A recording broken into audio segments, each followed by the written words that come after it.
A Bolsa Brasileira é uma das que mais subiu em 2025, assim como a nossa moeda é uma das que mais se fortaleceu nesse começo de ano. Será que o Ibov já bateu o fundo e não vai parar de subir? Que outros gatilhos podem fazer as nossas ações dispararem?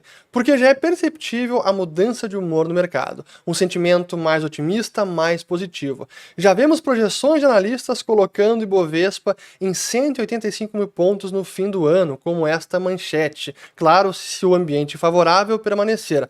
Mas logo veremos projeções talvez acima de 200 mil pontos. E eu não estou prevendo que o governo Lula vai cair ou perder as eleições de 2026. E nem sei quais serão os candidatos da oposição.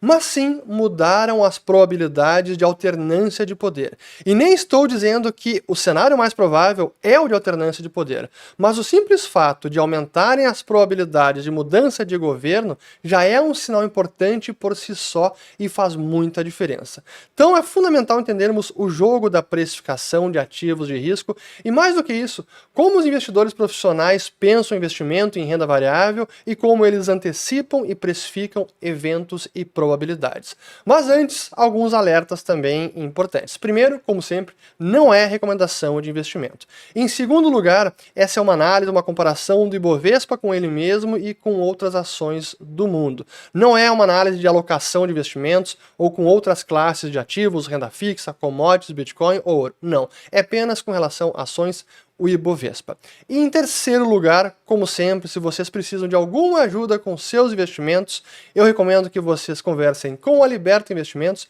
pelo link na descrição do vídeo ou código QR em algum lugar da tela.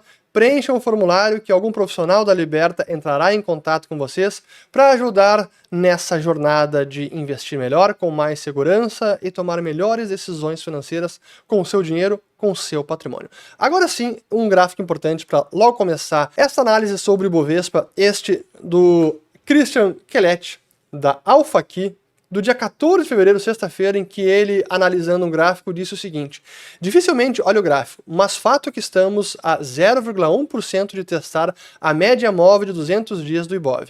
Mercado tecnicamente segue leve e os fundos quants gringos acompanham esse tipo de parâmetro, fora dezenas de outros. Se romper, pode dar correria. Dólar e juros fazendo lows também. Então aqui o gráfico, o Ibovespa prestes a romper ali e ultrapassar a média móvel de 200 dias, o que de fato aconteceu ainda nesse mesmo dia, e agora a gente pode colocar aqui o gráfico um pouquinho mais alongado, estou gravando no finzinho de quinta-feira, 20 de fevereiro, está aqui o Ibovespa rondando a média móvel de 200 dias, claro que é um gráfico bonito, e quando a gente relembra o que aconteceu no fim do ano passado, com aquele forte pessimismo, e ainda no início desse ano, sim, com o dólar disparando, ultrapassou R$ 6,31. Já fiz vídeo sobre a queda recente do dólar. Juros ainda num patamar elevado, mas deram uma aliviada, só que a bolsa começou a precificar uma mudança de perspectiva na economia e, sobretudo, na política brasileira.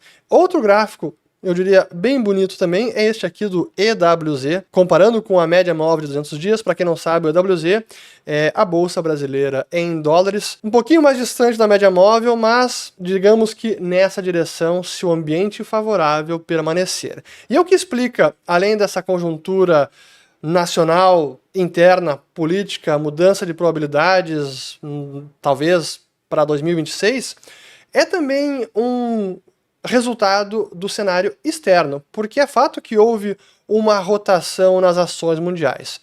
Fiz vídeo também no passado sobre as ações americanas, como estavam muito valorizadas e também em relação aos demais mercados, então não apenas a performance absoluta, mas também relativa, e está havendo também uma rotação neste começo de ano, em que emergentes estão sendo favorecidos em detrimento de outros mercados mais desenvolvidos, em especial o americano. Nessa comparação, então, vamos colocar Year to Date 2025, aqui temos EWZ subindo mais de 15%, depois México subindo, aliás, Europa subindo mais de 11%, depois México subindo mais de 10% e emergentes, incluindo China, subindo mais de 7%. Quem cai aqui é Índia, que já tinha subido bastante no ano passado, no ano retrasado, e até a Argentina, que está levemente aqui, praticamente zerando, 0,5% de queda, mas também a Argentina já tinha se valorizado e muito no ano passado.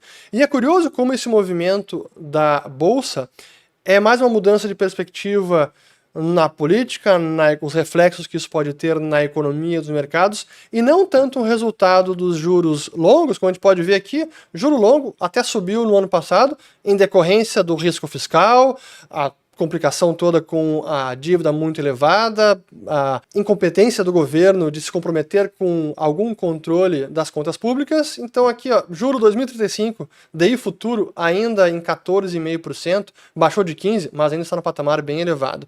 Então é muito mais essa conjuntura do que uma queda de juros que explicaria a alta do Ibovespa.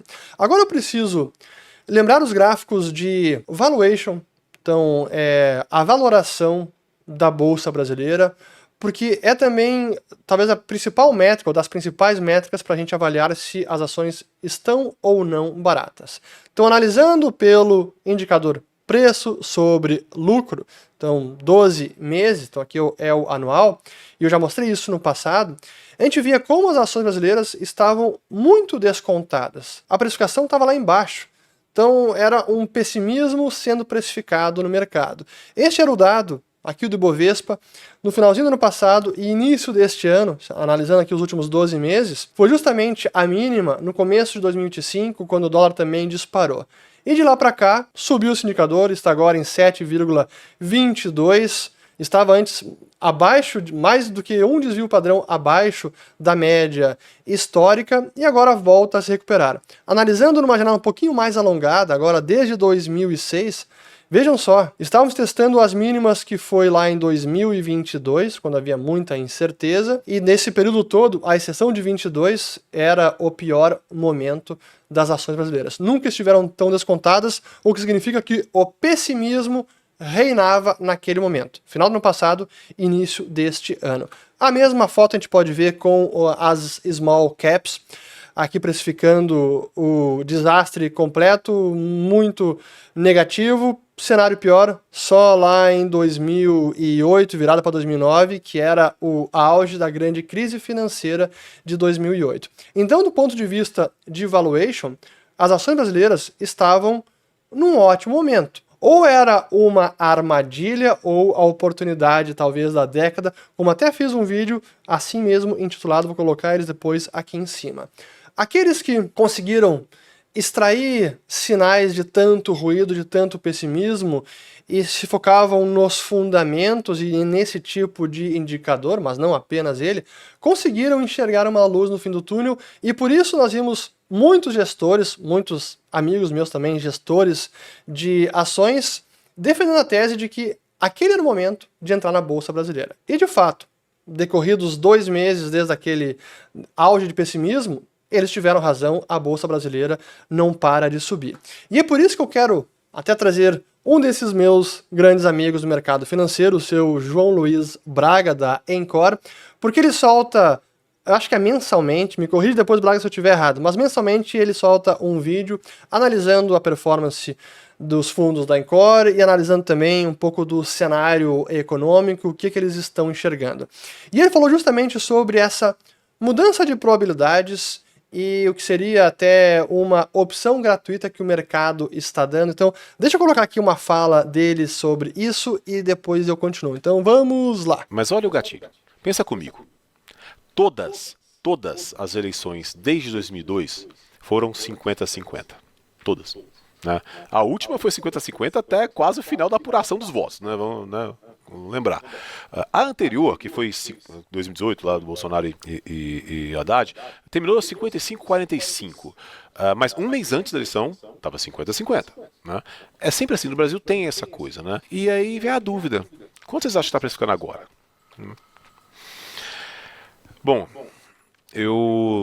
é difícil dizer qual que é essa precificação, mas eu falo com alguma convicção que a gente está longe dos 50-50. Né? Eu acho que está precificando mais uma chance de continuidade do que de mudança. Não está precificando 100% de continuidade, não, tá? Senão os preços não estão piores. Mas a chance está maior de continuidade do que de mudança. Tem 1000 formas de eu provar isso, eu peguei um jeito... Então, o que ele quer dizer com isso? Que hoje o mercado, ele gravou esse vídeo, foi no finalzinho de janeiro, foi no dia 28, se eu não estou enganado, ele falando sobre Ibovespa, então, já precificava uma probabilidade maior de alternância. Ainda a probabilidade maior, na visão dele, é de continuidade do governo. Mas essa mudança já começa a mudar o jogo e a valorização das ações. Esse é o ponto. Depois que ele complementa melhor, que vale a pena, depois eu sugiro que vocês assistam na íntegra essa videocarta mensal do Braga da Encore, mas continuemos aqui. Então meu ponto é que só de convergir para 50-50, e não é no ano que vem que vai acontecer, é antes. Na Argentina aconteceu 1 ano e meio antes, começou a precificar 1 ano e meio antes, então só a convergência para os 50-50 te dá um carrego positivo em ficar comprado em Brasil ao longo desse ano. E, agora a melhor parte da escola, né? Você já tem esse carrego positivo e você ainda ganha uma opção de graça do presidente atual, por qualquer motivo, e não falo só de saúde aqui, tá? Qualquer motivo, pode ser porque ele não quer, whatever, porque ele quer viver, fazer outra coisa da vida, mas por qualquer motivo ele decidir não se candidatar no ano que vem. Isso aí fica de opção de graça, porque aí faria certamente o mercado subir bastante. Lembrando que na semana passada ele chegou a falar numa reunião com os ministros que ele pode não ser candidato. Aí 2 dias depois a CNN até soltou uma matéria falou com os ministros e a turma ficou preocupada. Mas meu call não é esse. Meu call não é sobre quem vai ser candidato ou não vai ser. Isso é difícil. Você tem o seu call, eu tenho o meu. Posso até ter uma opinião aqui. Mas não é sobre isso. Meu call é o do carry positivo, o carrego positivo da convergência para os 50-50 que vai acontecer. É um trigger claro e que tem um upside gigantesco e você fica só com essa opção de graça. E é uma coisa interessante, tá? Então esse é o argumento que é interessante, assim, que em vez de pensar e apostar que teremos a mudança e que esse é o governo, é apenas a questão da mudança de probabilidade. Se hoje o mercado, ou lá atrás, estava precificando, final de janeiro, estava precificando continuidade maior do que alternância, com a mudança e a deterioração recente do presidente, a popularidade dele não para de cair. A aprovação nas mínimas de todos os seus 3 mandatos, o mercado começa a precificar mais esses 50-50. Talvez nem tenha chegado ainda aos 50-50, mas essa é a mudança importante quando se pensa em antecipar e precificar eventos e probabilidades. E aí, no dia 15 de fevereiro, então 2 semanas, um pouco mais de 2 semanas depois da videocarta mensal do Braga, ele também compartilhou este slide que é muito ilustrativo. Vejam só. Avaliação de cada governo por volta de 2 anos de mandato, em percentual. Lula 2, aqui começando dos mais bem aprovados, com mais positivos do que os menos. Então, Lula 2, março de 2009, 2 anos de governo, 65% positivo, fez sucessão. Dilma 1, em dezembro de 12, tinha 62% de visão positiva, foi reeleita. FHC 1, 96, 47% positivo, foi reeleito. Itamar, em 94, 41% positivo, fez um sucessor. Lula, primeiro, em 45% positivo, conseguiu reeleição. E aí os que não conseguiram. Bolsonaro, janeiro de 21, com 31% apenas de visão positiva e 40% negativo. Perdeu a reeleição. FHC 2, não fez sucessão. Lula 3, neste momento, com 24%. Abaixo disso temos Collor, Sarney e Temer. Ou seja, como ele comenta aqui, o call era 50-50. Será que já está na hora de atualizar? Pois é, não sei se está na hora de atualizar, mas é nítida a mudança, os indicadores estão aí para mostrar. A gente tem visto o próprio presidente, parece que ele quanto mais fala e mais faz declarações sobre alimentos, combustíveis, enfim, ele tem se envolvido em mais polêmicas, o que está minando ainda mais a própria credibilidade dele, do governo e a sua popularidade. Então, está complicada a situação para a reeleição do presidente, ou está complicando. Mas, enfim, eu quero mostrar também um último gráfico, até para mostrar um pouco do que o que pode parecer um paradoxo entre o mercado de ações, quando os eventos são antecipados e precificados, e a própria economia e atividade econômica. Porque neste momento, o indicador antecedente econômico composto, que é um indicador produzido pela Conference Board em parceria com a FGV, é um indicador da economia brasileira, como o nome diz, antecedente. Então, ele antecipa a melhora ou a piora do restante da economia.